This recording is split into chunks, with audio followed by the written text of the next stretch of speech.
Baka one of these days, ikaw malalagay din sa kalagayan niya. Alam mo pala, sinunod yung kanyang mga dokumento, yung kanyang ORCR, at saka yung kanyang mga birth certificate? Hindi na yung dokumento niya. Andun sa niya, sa kanya. Ikalis na rin sa tao. Ako nakalis na yung dokumento, pero wala kita dito.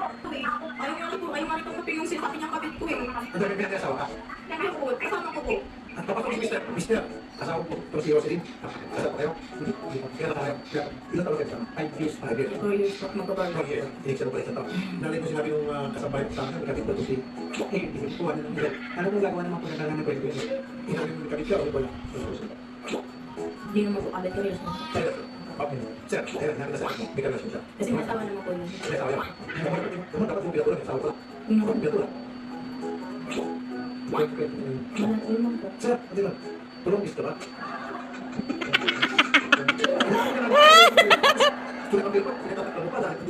Mahal lang talaga niya. Kasi alam ko lang po yun sa mga Facebook. kasi mahilig ko sa Hindi kasi sinasabi nitong dapat siya sa bahay. Mahal niya talaga, mahal niya. Handa siya magpakatang niya. Eh di wow. Yeah.